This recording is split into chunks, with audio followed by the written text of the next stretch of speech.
Buenos días. Es un honor y un placer para mí estar aquí en este ciclo de conferencias que organiza la Asociación de Amigos de la Ópera de Madrid y el Teatro de la Zarzuela, a los que doy encarecidamente las gracias por haberme invitado a hablar de Luisa Fernanda, que yo he titulado Una historia de amor entre dos repúblicas, y que es una de las zarzuelas más conocidas tanto en España como en todo el mundo.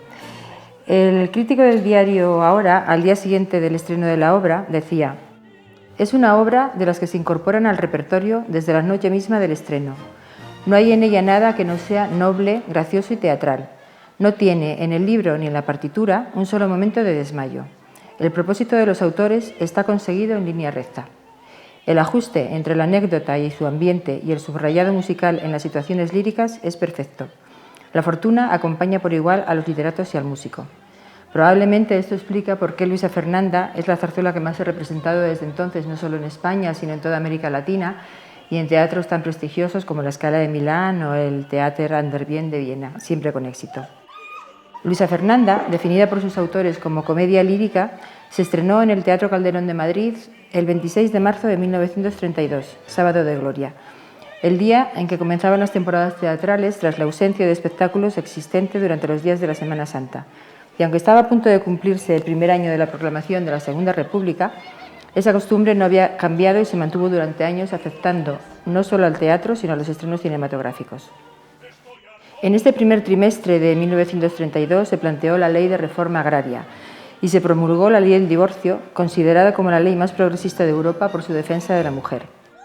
Unos días antes del estreno de Luisa Fernanda, Federico García Lorca dio a conocer Poeta en Nueva York, en la residencia de señoritas de Madrid que dirigía María de Maeztu. En el Teatro Español se estaba celebrando el centenario de Goethe. Seguía el éxito en el Teatro Pavón de las Leandras del maestro Alonso, estrenadas en 1931. De hecho, Luisa Fernanda y las Leandras son las dos obras más representadas de todo el periodo de la Segunda República, que comienza en 1931 y que termina en 1939 tras el final de la guerra. Triunfaban además Las Niñas de Peligros de Guerrero en el Teatro Martín y Estrellita Castro en el Eslava.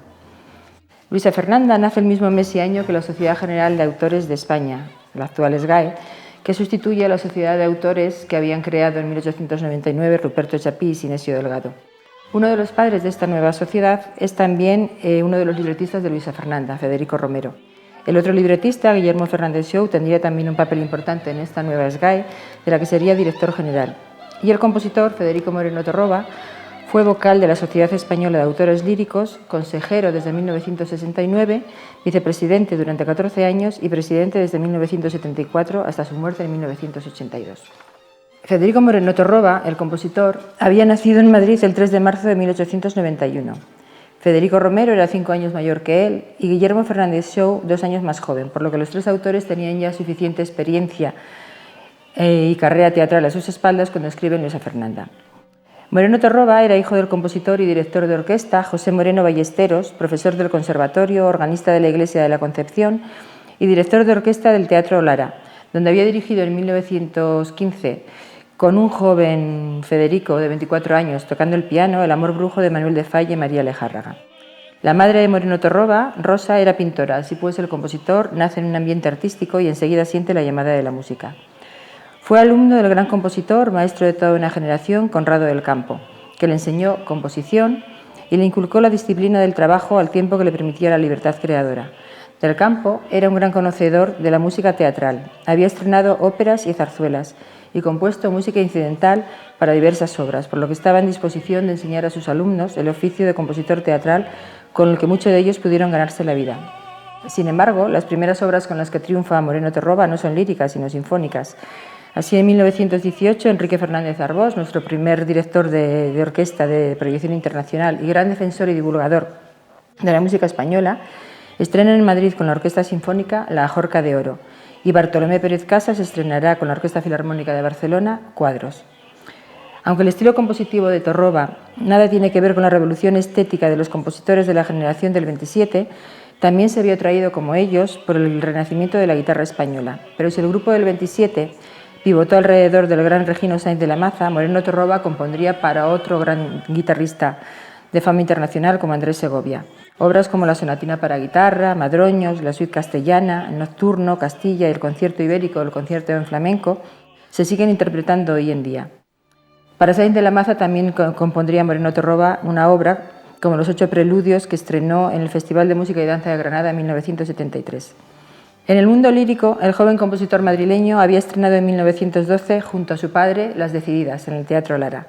En 1916, cuando los libretistas de Luisa Fernanda obtienen su primer éxito, La canción del olvido, Moreno Torroba estrena en el Teatro de la Zarzuela La luna nueva, con libreto de Antonio Plañol, al igual que Cuidado con la pintura, de igual título que la obra de Sorozábal, aunque esta es mucho más tardía, y Las fuerzas ocultas, ambas en 1920. En 1921 estrenará su primera colaboración con Pablo Luna, La Manola del Portillo, y en 1923 La mujer de nieve con Ernesto Pérez Rosillo.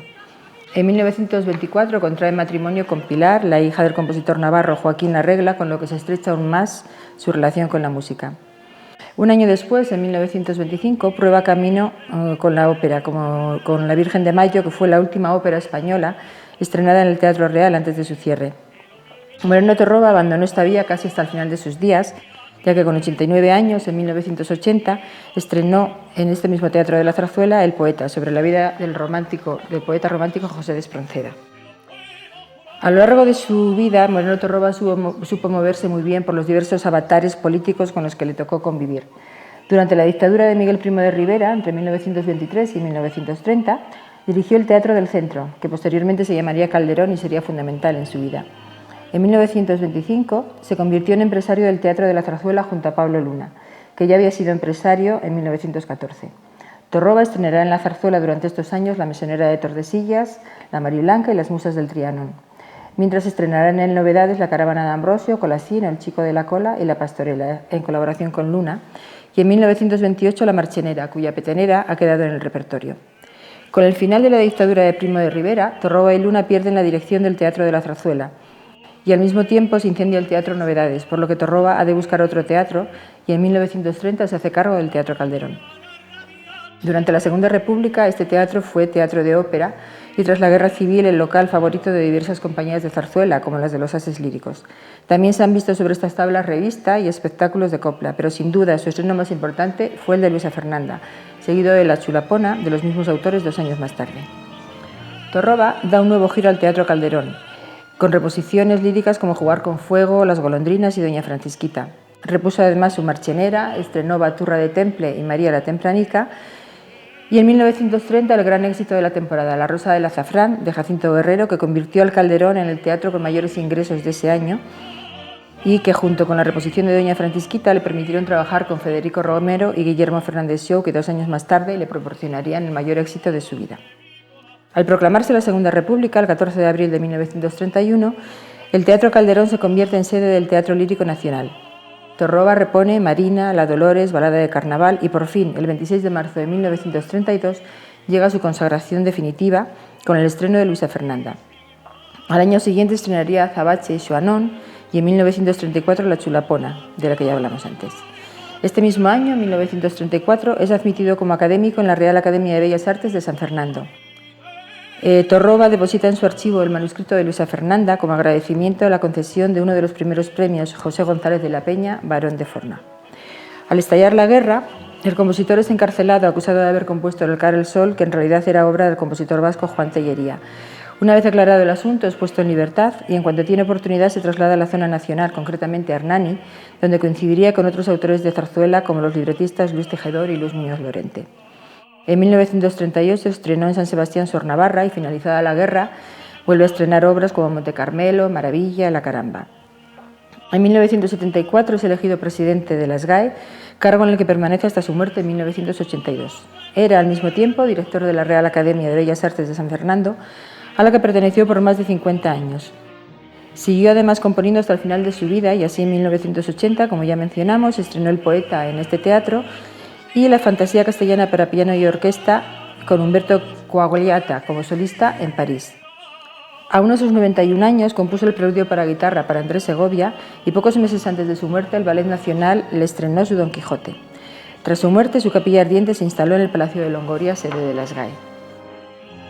En cuanto a los libretistas, el 19 de septiembre de 1944 el crítico de Informaciones de Madrid, Silvio Aranguren, publicaba un artículo titulado Federico Guillermo, que comenzaba así. Enunciados así, por sus nombres de pila, parecen los protagonistas de un drama romántico, uno de esos dramas en que entrambos galanes se baten por el amor de la primera actriz, que suele llamarse Genoveva, Elsa o Rosaura. Y ni Guillermo ni Federico tienen nada que ver con el drama. Con la zarzuela sí, mucho. Tanto que son, sin mengua de sus respectivas honorabilidades, los padres conjuntos de la modernización de este género en España. En 1932, realmente Federico Romero y Guillermo Fernández Shaw ocupaban el primer puesto entre los libretistas españoles. Su colaboración se remontaba a 2 décadas atrás. Romero había sido admirador y amigo de Carlos Fernández Shaw, el autor, entre otras, de La revoltosa, La venta de Don Quijote y Margarita la Tornera, por mencionar solo las obras compuestas con música de Chapí. A la muerte de Carlos en 1911, Romero asistió en el Ateneo a la velada necrológica organizada en su honor, en la que Guillermo leyó una poesía dedicada a su padre. Federico Romero, que había tenido la intención de colaborar con Carlos, a la muerte de este propuso la colaboración a Guillermo, y en 1916 les llega su primer triunfo con La canción del olvido, que con música de José Serrano se estrenó en Valencia y 2 años después en el Teatro de la Zarzuela. En 1923 ofrecen a Vives el libreto de Doña Francisquita, que triunfó en toda España y por todo el mundo, y que además supuso la vuelta a la zarzuela grande. Ese mismo año estrenaron en Barcelona El dictador, de Rafael Millán, al año siguiente La sombra del Pilar, con Jacinto Guerrero, y en 1925, de nuevo con Millán, La severa, en el Tívoli de Barcelona, que al llegar a Madrid en 1928 al Teatro de la Latina, cambió de título para convertirse en La morería. Todas estas obras tuvieron éxito, aunque nada comparable al de Doña Francisquita. Esto cambia en 1926, cuando se estrena El caserío con música de Jesús Guridi, que alcanzó tantísimo éxito que al terminar las representaciones la butaca costaba 3 veces más que el día del estreno. En 1927 vuelven a colaborar con Vives en La villana, estrenada con grandísimo éxito en la zarzuela, y con Guerrero en Las alondras, que se estrenaría en el Apolo. En 1928, de nuevo con Vives, estrenan Los flamencos en Apolo y con Guridi La meiga en la zarzuela. Y por fin en 1930 viven otro de sus grandísimos éxitos con Guerrero en La rosa del azafrán.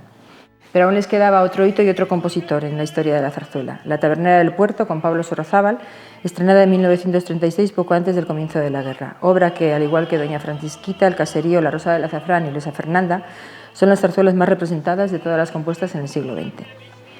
En septiembre de 1934, Romero y Fernández Shaw se hicieron cargo del Teatro de la Zarzuela tras una reforma de la sala y del escenario para una temporada de opereta española en la que preveían estrenar Luna de mayo de Moreno Torroba y Ernesto Pérez Rosillo, 7 colores de Jean Gilbert con el libreto adaptado por Pedro Muñoz Seca, No me olvides y La casa de las 3 muchachas de Sorozábal, esta última sobre música de Schubert.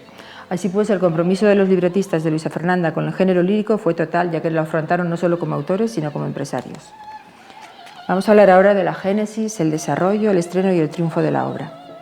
El 3 de marzo de 1932, el periodista Prudencio Muñoz Delgado entrevista a Federico Romero a propósito del nacimiento de las GAE en la revista de espectáculos y deportes Tararí. Y después de hablar de la naciente institución, Muñoz Delgado le preguntaba: «Don Federico, ¿qué prepara usted para la próxima temporada?». «Pues verá usted, Muñoz, cuando salga a la luz su interview, se estará representando en el Teatro Calderón Luisa Fernanda, música del maestro Moreno Torroba. En colaboración con don Guillermo, ¿no?». «Hombre, naturalmente, hombre, eso ni se pregunta. No hay sábado sin sol, ni Romero sin Fernández Shaw». Federico Romero y Guillermo Fernández Shaw, según cuenta este último en sus memorias de un libretista, desde que habían escrito Doña Francisquita, tenían pensado hacer una trilogía popular madrileña basada en 3 tipos diferentes de mujer en 3 épocas sucesivas.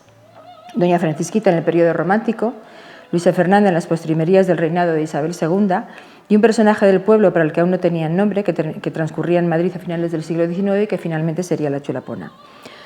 Los libretistas habían pensado en proponerle a Luisa Fernanda de nuevo a Vives, pero pensaron que este iba a encontrar el argumento demasiado parecido a Doña Francisquita, por lo que habían dejado el proyecto en el olvido.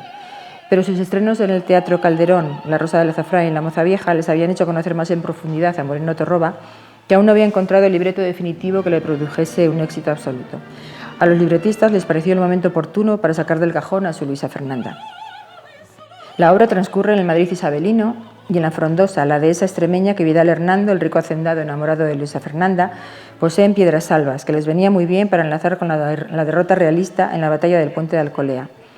La obra se cierra musicalmente con el baile del cerandero, que debía haberse incluido en una obra de Carlos Fernández Shaw que transcurriría en Extremadura y se iba a titular La romancera. Rafael Fernández Shaw, el tío de Guillermo, había pasado una temporada en Cáceres y se había traído algunos ejemplos del folclore extremeño para ese fin, que a la muerte de Carlos quedaron olvidados hasta que Guillermo decidió rescatarlos para el final de Luisa Fernanda.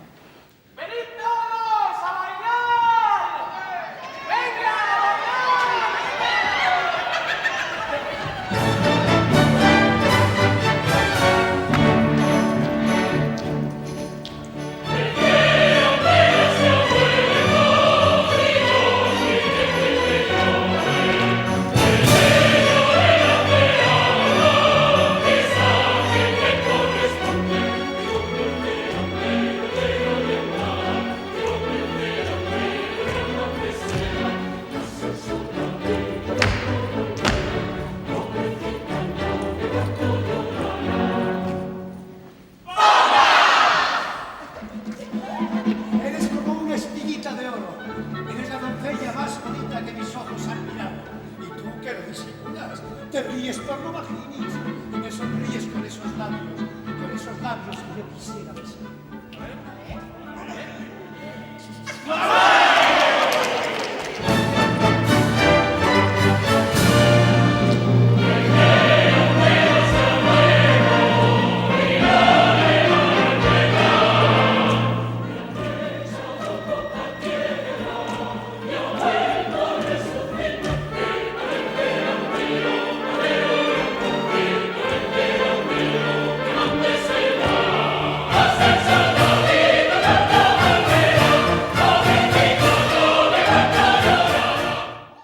También los versos de la hermosa romanza de Vidal, acompañado por el coro de variadores, se deben a Carlos Fernández Shaw, que los había incluido en su libro de poemas rústicos La vida loca, en 1909. Es inevitable pensar que la ambientación de Luisa Fernanda en el final del reinado de Isabel II, que dio lugar a la Primera República, es un reflejo de la situación política que se vivía en España en 1932, cuando la Segunda República afrontaba su segundo año de vida. Algunos periódicos mencionaron un cierto oportunismo en los libretistas, pero estos, en la autocrítica publicada en ABC el mismo día del estreno, comentaban: Luisa Fernanda, nombre de nuestra protagonista, es también la concreción de un ambiente. La gloriosa del 68 no fue una revolución antimonárquica, ni siquiera antidinástica. A derribar el trono de Isabel II fueron del brazo un caudillo antiborbónico, Prim, un decidido republicano, Figueras y montpensieristas más o menos embozados como el duque de la Torre, Ayala y Córdoba. No estaban ausentes los alfonsinos, Cánovas entre ellos, que habían de practicar la virtud de la espera hasta que su fruto deseado madurase.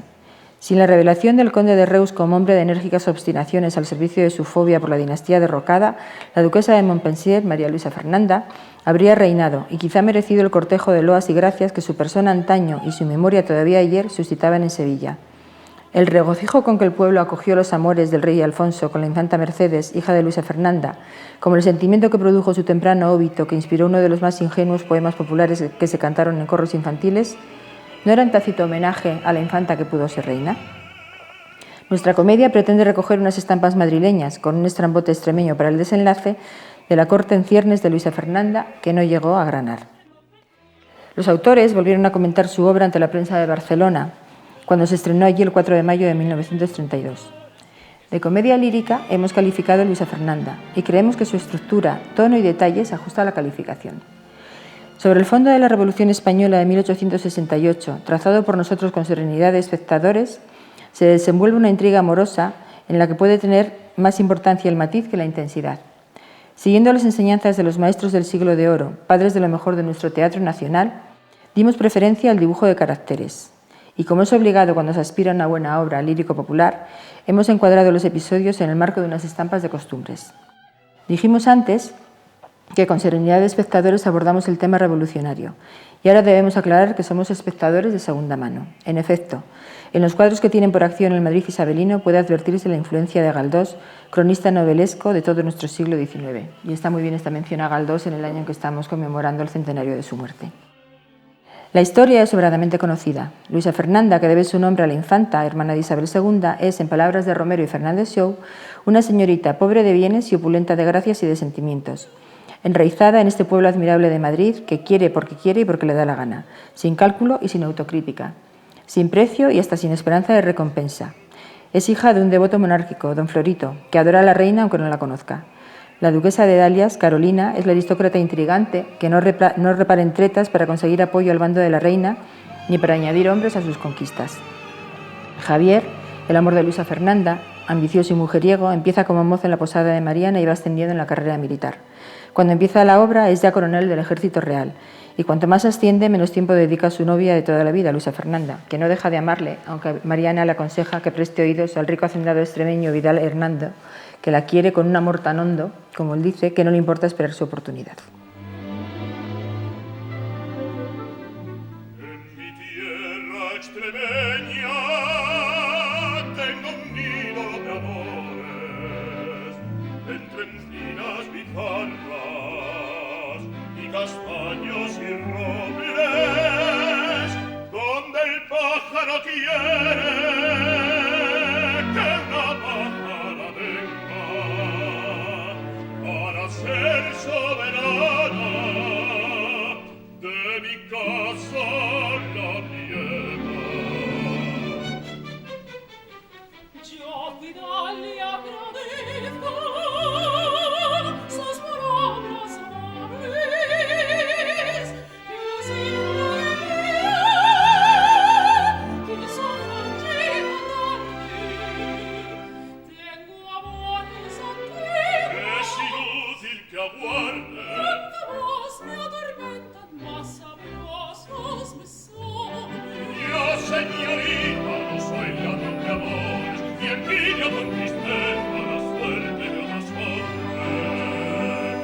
Yo es que la quiero con un querer tan hondo. ¿Qué querría si no me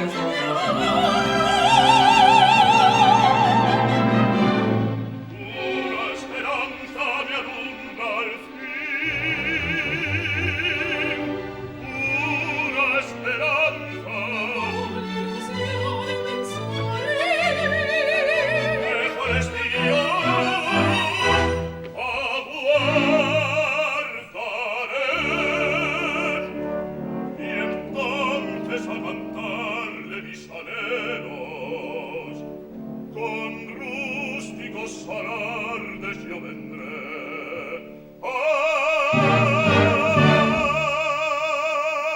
Montaraza de mis montes, relicario de mis sueños, de la feria de Trujillo te traído un aderezo, te he traído un aderezo, como pide la persona, de cadáveres y de vengas, lo mismito que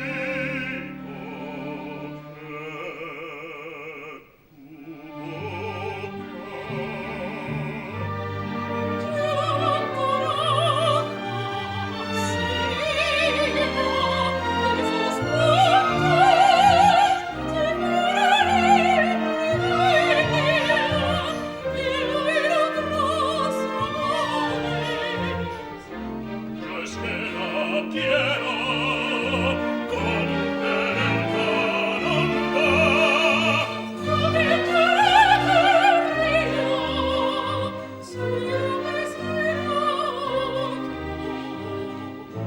No hay esperanza para este amor.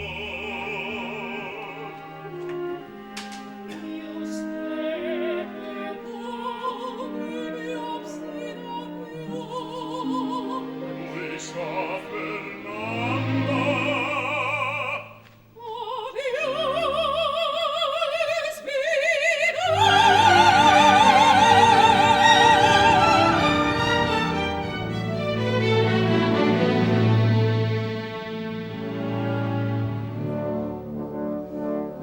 los hombres de mi tierra cuando quieren no pierden la esperanza de triunfar.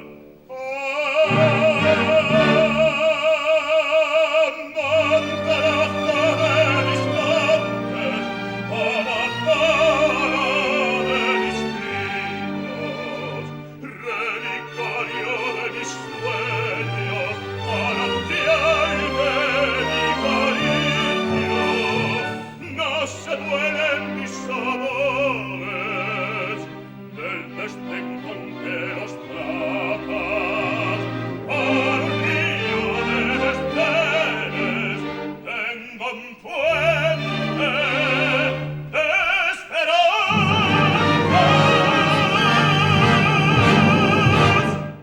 Guillermo Fernández Shaw, en sus memorias, confiesa que el modelo de Javier, sin él saberlo, fue el joven compositor de Ajofrín, Jacinto Guerrero, cuya fulgurante ascensión en el mundo de la música era paralela a su éxito con las féminas. Guerrero había triunfado en 1922 con la Alsaciana, con tan solo 26 años, y desde entonces Los Gavilanes, La Montería, Don Quintín el Amargao, El Huésped del Sevillano, El Sobre Verde o La Orgía Dorada no habían hecho más que afianzar su triunfo, hasta llegar a su gran éxito, La Rosa del Azafrán, en 1930. Al año siguiente recibió la Cruz de Isabel la Católica.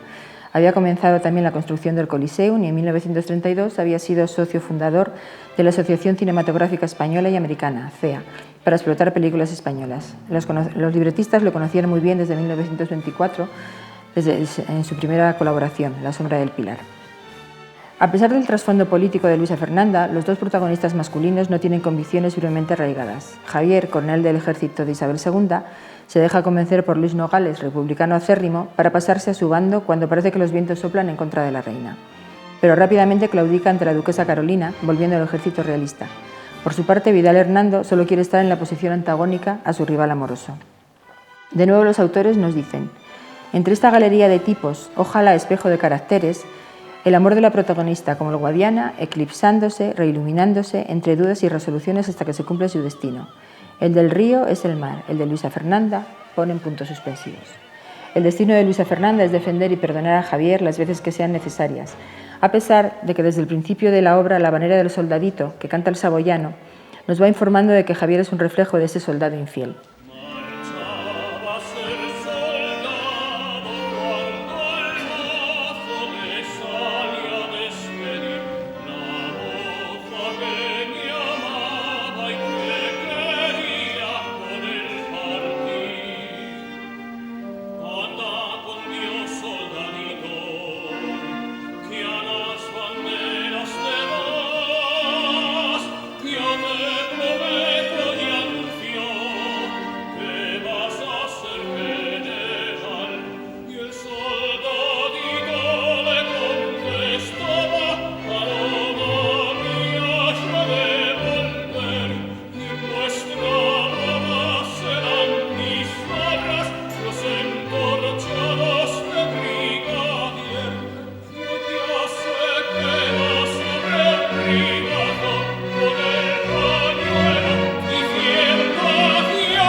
Este tema, con distintos matices, aparece a lo largo de toda la obra. Incluso en el acto tercero, cuando ya parece que la boda de Luisa Fernanda y Vidal es cosa hecha, en la primera estrofa del baile del cerandero aparecen estos versos: que con el cerandero andero y andar, que con el cerandero mi amante se va a ser soldadito, ¿cuándo volverá? Pobrecita novia, ¿cuánto llorará? Luisa Fernanda termina con la renuncia de Vidal al comprobar que Luisa sigue amando a Javier. Este tema de la renuncia aparecerá también en la segunda obra de los tres autores, La Chulapona, cuando Manuela, la protagonista, rechaza su amor verdadero, José María, para darle un padre al hijo que éste va a tener con una de sus oficialas, Rosario. Manuela entonces da su mano al señor Antonio, un hombre cabal que la ha querido durante años. En cuanto a los intérpretes, Elica Pérez Carpio fue Luisa Fernanda. La duquesa Carolina debía haber sido la asturiana Gloria Alcaraz, que rechazó el papel porque le pareció inferior a su categoría, y fue Laura Nieto la elegida, obteniendo un grandísimo éxito. Sin embargo, Gloria Alcaraz interpretaría a la duquesa en Buenos Aires en 1934, pues formaba parte de la compañía que Moreno Torroba llevó allí para actuar en el Teatro Calderón. El papel de Vidal Hernando fue más complicado porque Torroba lo había escrito pensando en Emilio Sagibarba y los autores del libreto le habían dado a conocer la obra ya en Valladolid. Sin embargo, al llegar el momento del estreno, Sagi no formaba parte de la compañía del Calderón y el papel iba a haberlo interpretado el cantante y compositor José Luis Lloret, que había estrenado en 1923 en Barcelona el Festín de Baltasar con libreto de Romero y Fernández Shaw. Los autores querían que fuese Sagi el intérprete y se reunieron con él en Las GAE, en la Plaza de Cánovas. Dado que Romero estaba por entonces dedicado a poner en marcha los entresijos de la nueva sociedad, había dejado los ensayos en manos de Fernández Shaw y de Moreno Torroba. Una vez conseguida la participación de Sagi, Lloret se sintió lógicamente contrariado, pero accedió a permanecer en la compañía del Calderón esperando su oportunidad y puso como condición no cantar el papel de Vidal hasta que Sagi hubiera hecho 40 funciones pensando que no iba a llegar a tantas. Sin embargo, Sagi hizo más de 100 representaciones seguidas hasta la noche del 28 de abril en que se despidió del Calderón. Esa misma tarde debutó Lloret en el papel con gran éxito, ya que hubo de repetir todos los números en que intervenía. Javier fue el tenor Faustino Arregui, Ramona Galindo encarnó a Mariana, Manuel Hernández Aníbal y el saboyano fue interpretado por el niño Enrique Seva, mientras don Florito fue Eduardo Marcén, que era además el director de escena. La Semana Santa de 1932 transcurrió para los autores en medio de los ensayos en el Calderón, con el pequeño problema del baile del cerandero que cierra musicalmente la obra. Nadie sabía exactamente cómo se bailaba y fueron las primas de Guillermo Fernández Shaw, Vicente y María, que lo habían visto bailar en Extremadura, donde habían vivido con su padre Rafael, las que pudieron enseñárselo a la maestra de baile. La obra, como ya dijimos, supuso la consagración de Moreno Torroba, pues ya es imposible disociar su nombre del de Luisa Fernanda. En el diluvio de Barcelona, el 4 de mayo de 1932, el compositor hablaba de que había escrito la obra en 8 meses y explicaba: en este sentido, la música de esta comedia lírica nuestra es de una gran simplicidad técnica. Su melodía es de un fraseo de primer grado, apoyada en ocasiones sobre un ritmo clásico y característico, con armonizaciones transparentes y evocadoras, por lo menos en su intención. La escritura de esta partitura me ha sido difícil en cuanto a lo que a música pura contiene, pero no así en lo que la parte teatral afecta. De tal claridad fueron trazadas las situaciones musicales al concebir mis colaboradores el libro, que media labor fue facilitada por ellos. Entre las numerosísimas críticas, todas favorables, aparecidas al día siguiente del estreno, las de José Forns y Julio Gómez, por ser ambos compositores, adquieren mayor significado en su apreciación del libreto y la partitura. Así, José Forns señalaba en el Heraldo de Madrid: el libreto de Luisa Fernanda pertenece a ese mismo estilo, estaba hablando anteriormente de Doña Francisquita, bello ambiente tratado con un realismo pintoresco y grato de tipos representativos. El fondo mismo de la obra es lírico, no en balde sus autores son los autores líricos por antonomasia. La música que materialmente acompaña tantos pasajes de la acción casi se presenta en el resto y flota sobre los cuidados y musicales versos que constituyen el diálogo. Las situaciones están preparadas con tal habilidad y maestría que en ningún momento parece forzado ni extemporáneo que los personajes comiencen a cantar. Es, en fin, una obra plenamente conseguida, modelo de libros líricos modernos y de un nivel verdaderamente artístico. El maestro Moreno Torroba ha estado a la altura del elevado empeño que sus colaboradores le brindaban. Hemos de comenzar ya por un elogio a la partitura en su conjunto, cuya unidad, perfecta cohesión y bien ponderado equilibrio son sus cualidades más valiosas. Para abordar una obra de tales dimensiones y tan acusado carácter, se necesita la sólida preparación, el dominio técnico y el buen gusto artístico que posee Moreno Torroba.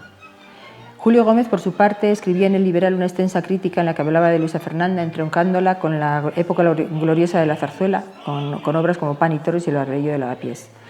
Decía Julio Gómez: no solo por su música, sino por su libro Sentido, hablado con la elegancia y discreción magistral que procede directamente del teatro de nuestro siglo de oro, ya ha pasado, tomando su perfume romántico, por López de Ayala y Tamayo. La trama sentimental, humana y emotiva está siempre basada en el ambiente inquieto de la Revolución, pero la nota liberal, política, está dada con discreción laudable de verdaderos artistas. Y el mérito principal del libro, en esta época de aficionados y tentadores de los escenarios, es que está construido con sólida y segura técnica, con certero conocimiento de los efectos, con la firme mano de autores que dominan su oficio magistralmente. En cuanto a la música de Torroba, Julio Gómez decía: el maestro Moreno Torroba ha dado ayer otro paso de importancia en su brillante carrera, afirmando su personalidad destacada y eminente en el género teatral. Como la formación de Torroba no es la puramente práctica de otros maestros de la zarzuela, sino que ha llegado a ella después de muy brillantes y merecidos triunfos en la música sinfónica y de cámara, su música teatral tiene una distinción que no es frecuente en los escenarios, pero por fortuna, si la música sinfónica le ha servido para realizar un aprendizaje de altura, no le ha engañado como a tantos otros en lo que la composición es sustancial y accesorio. Sabe que la construcción melódica es lo principal y no sustituye nunca con monerías armónicas la falta de inspiración y de habilidad en la formación de una línea de belleza sustantiva. En pleno éxito, Luisa Fernanda tuvo que trasladarse al Teatro Fuencarral, ya que el Calderón debía atender a la programación del Teatro Lírico Nacional. En el escaso mes y medio que la obra estuvo en cartel, fue vista por más de 80.000 personas. El 13 de mayo se ofreció en el Teatro Chamberilero, como le llamaba la prensa, la primera representación de Luisa Fernanda con éxito apoteósico, hasta el punto de que hubo que repetir la partitura entera, y los autores tuvieron que saludar tras cada acto y al final de algunas escenas, tal era el entusiasmo del público. El único cambio en el reparto fue que Vidal Hernando fue interpretado por Luis Almodóvar, tan aplaudido como lo fueron antes Sagi y Lloret. La obra se ofrecía en funciones de tarde y noche. La Libertad comentaba: Luisa Fernanda, al democratizarse en el popular escenario de Fuencarral, se ha rejuvenecido para una larga temporada. En efecto, la compañía permanecería en el Fuencarral hasta el 26 de junio. El éxito de la obra en Madrid había provocado gran expectación en Barcelona, donde se estrenó el 4 de mayo de 1932 en el Teatro Novedades por la compañía de Luis Calvo. Y diversos diarios barceloneses hablan, al igual que en Madrid, de un libro modelo de honradez literaria, escrito con una pulcritud desacostumbrada que ha facilitado al compositor la tarea de hacer música de una belleza y pureza tales que se aleja totalmente de lo hecho anteriormente en las zarzuelas. Sagi triunfó absolutamente en su tierra y tuvo que avisar sus dos dúos y la romanza del acto tercero. Los autores tuvieron que saludar tras cada acto. Pepe Romeu, que encarnaba a Javier, hubo de repetir todos sus números poniendo diversas florituras de su cosecha. El 6 de septiembre, Antonio Ramos Martín, secretario del Montepío de Autores Españoles de la SGAE, enviaba una carta a los autores de Luisa Fernanda agradeciendo sus donativos de los ingresos por derechos de autor obtenidos en las funciones realizadas para su beneficio en Madrid y Barcelona. En Madrid, la función había tenido lugar el 17 de junio de 1932, al llegar la obra a las 127 representaciones. Junto a los intérpretes habituales, intervino Marcos Redondo cantando romanzas del Dictador y El Barbero de Sevilla, Faustino Regui estrenó un zorcico, Mi trainera, de los autores de Luisa Fernanda, y Celica Pérez Carpio interpretó el cuplé Mis calcetín, además de la romanza de los claveles. Federico Romero tuvo que hablar en nombre propio de sus colaboradores para conseguir que el público abandonase la sala. En Barcelona el homenaje fue el 30 de junio, en las funciones de tarde y noche, y solamente asistió el maestro Moreno Torroba, que dirigía la orquesta. Al igual que en Madrid, se sumaron otros intérpretes, como el tenor barcelonés Emilio Vendrell y Celia Gámez, que interpretó el Pichi de las Leandras, que seguía triunfando en toda España. En la función de noche, entre los actos segundo y tercero, Antonio Palacios ofreció a Torroba un pergamino dedicado por todos los componentes de la orquesta. La noche comenzó con la zarzuela en un acto El Aguaducho, de los mismos autores que Luisa Fernanda. El homenaje se completó, como no podía ser de otra manera, con un banquete en el Hotel Germanor, al que asistieron un centenar de personas entre los artistas, literatos y periodistas.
fortuna la canzone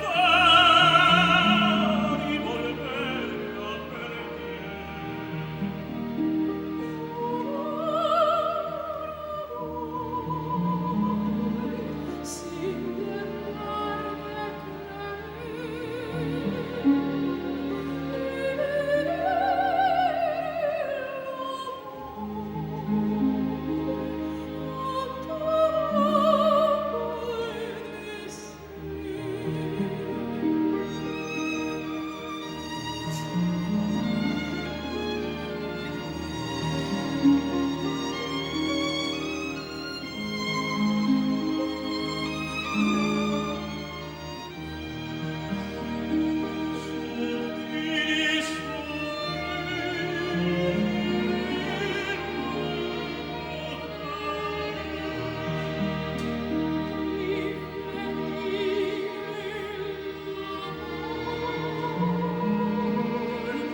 Luisa Fernanda volvió al Teatro Calderón de Madrid en julio y permaneció hasta primeros de agosto despidiéndose de la compañía el día 7. En septiembre la obra llegó al Paralelo de Barcelona, al Teatro Victoria, con Marcos Redondo, Matilde Vázquez, María Teresa Planas y Pepe Romeu, mientras seguía aún con la compañía de Luis Calvo, protagonizada por Sagi en el Teatro Novedades, y donde ya había pasado de 100 representaciones, lo cual era muy extraño en la ciudad condal. Tras Madrid y Barcelona, la obra recorrió las principales ciudades españolas. Se estrenó con grandioso éxito en el Teatro Apolo de Valencia, el 28 de septiembre con María Badía en el papel protagonista, y se repuso en noviembre con Plácido Domingo, padre, como intérprete de Vidal, que tuvo que cantar hasta 3 veces su canción extremeña. En noviembre se estrenó la obra en Valladolid en el Teatro Lope de Vega y fueron entusiásticamente ovacionados los autores presentes en el estreno.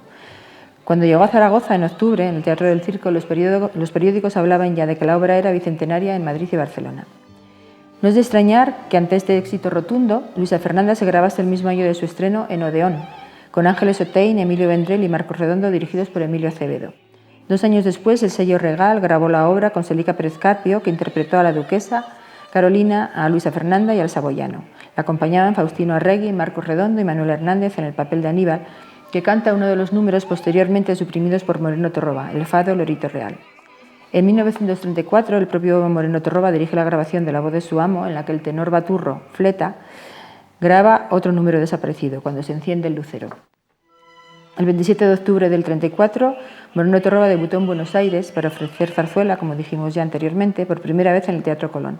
El teatro contaba con una orquesta de 120 músicos, 100 coristas y 50 bailarinas, y la compañía de Moreno Torroba ofreció a los argentinos Doña Francisquita, El Caserío, Las Golondrinas y, por supuesto, sus 2 últimos triunfos, La Chulapona y Luisa Fernanda, que para entonces habían hecho bicentenaria y tricentenaria respectivamente.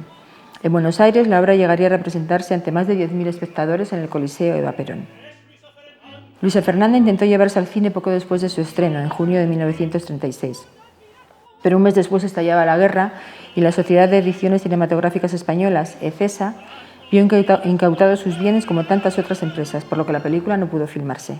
Cesario González, de Suedia Films, lo intentó en los años 50, pero tampoco se llevó a cabo la película. Y fue Televisión Española la que la filmó en 1973, dirigida por José Antonio Páramo, con las voces de Dolores Pérez y Luis Agi, y actores como Fernando Guillén, Gemma Cuervo y Marisa Paredes encarnando a los protagonistas. Como muchas otras obras, Luisa Fernanda ha sufrido diversos cambios desde el momento de su estreno. Según el testimonio de Guillermo Fernández Shaw en sus memorias, la misma noche del estreno, a pesar del grandioso éxito conseguido, Moreno Torroba les confesó a sus coautores que se había equivocado con la orquestación del dúo de la Flor, el dúo entre Carolina y Javier, y aquella misma noche cambió la orquestación, que es la que ha llegado a nuestros días. No fue este el único número que el maestro cambió a lo largo del tiempo. La Habanera del Saboyano, el número 1b de la obra, tiene 2 versiones. En la obra original no había coro acompañando al saboyano y hay diferencia en la percusión entre las 2 variaciones. Uno de los números de mayor éxito de la obra, La mazurca de las sombrillas, el número 6b, también tiene dos versiones diferentes. De estos nuevos números da cuenta Antonio Fernández Cid en su crítica de la reposición de Luisa Fernanda en noviembre de 1958, que no convencieron al crítico. Creo, dice Antonio Fernández Cid, en cambio, un absoluto error la reinstrumentación de varios fragmentos, porque limitan la espontaneidad y son causa de un aire estándar, tipo comedia musical made in USA, que nada tiene que ver ni con España ni con la zarzuela española. Por ejemplo, la estupenda mazurca que perdió frescura. Quizás Moreno Torroba estaba tratando de adaptar Luisa Fernanda para el mercado estadounidense, porque lo había hecho ya con La chulapona, que se estrenó en diciembre de ese mismo año, bajo el título de Olé y con grandísimo éxito. Hay dos números que han desaparecido, como ya comentamos, el fado Lorito Real, que interpretaba Aníbal, y la romanza de Javier, cuando se enciende el lucero. El primero lo compone el maestro para Aníbal, cuando vuelve de Castelo Branco a la hacienda de Vidal en el acto tercero con el traje de novia de Luisa Fernanda. Pero posteriormente es desechado y en el ejemplar manuscrito de la partitura que se conserva en la Real Academia de Bellas Artes de San Fernando, el maestro aclara a los copistas que la numeración de la partitura está bien, pero que ha suprimido el fado, que sin embargo grabaría Manuel Hernández en 1934.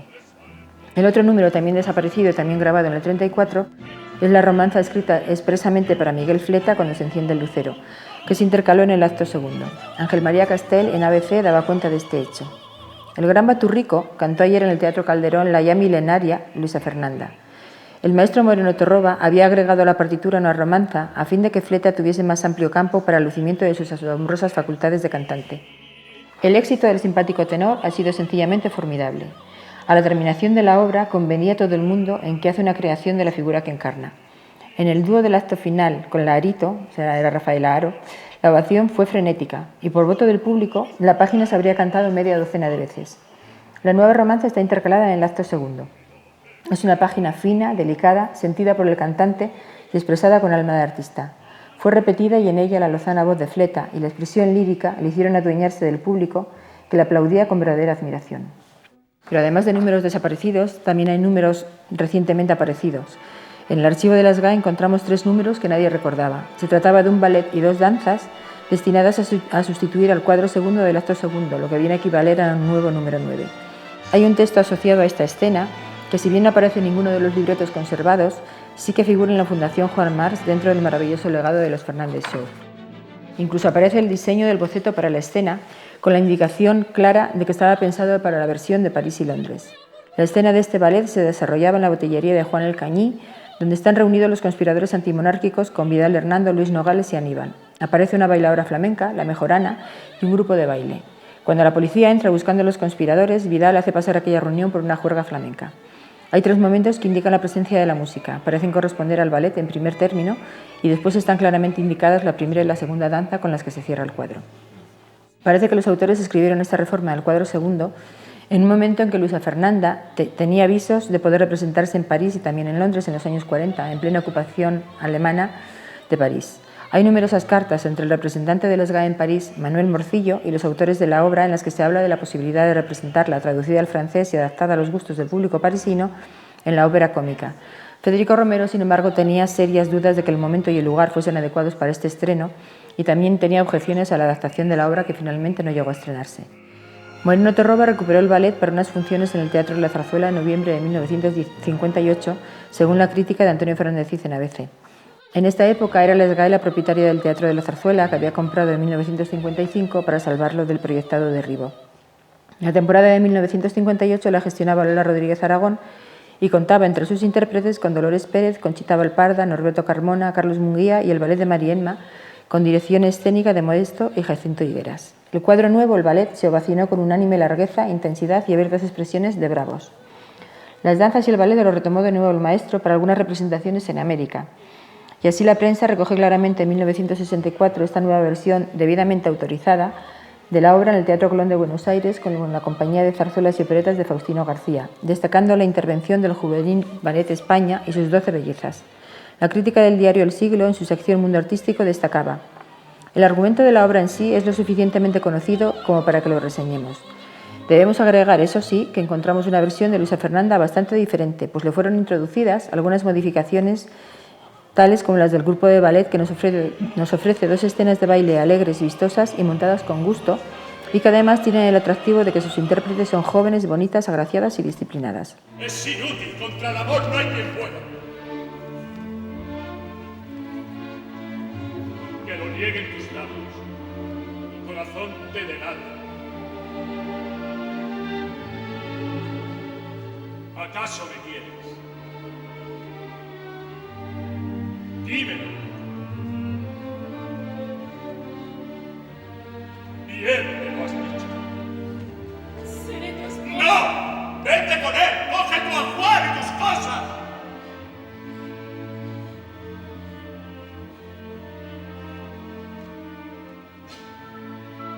No te preocupes.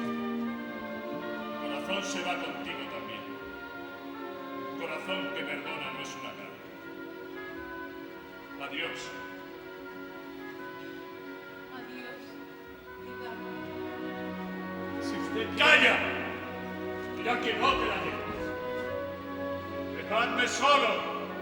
¡Dejadme! ¡Marchaos a la faena!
Del mismo modo, se representó la obra en el Teatro Nacional de Colombia.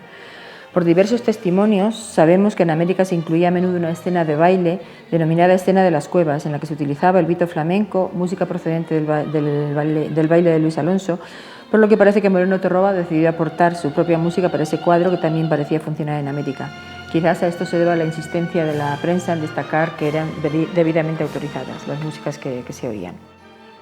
Tras localizar estos números en el archivo de las GAE, se incluyeron en la nueva edición crítica de Luisa Fernanda y se recuperaron en la versión que el maestro Juan de Urdaeta dirigió en el Teatro Segura de Lima en la temporada 2011-2012.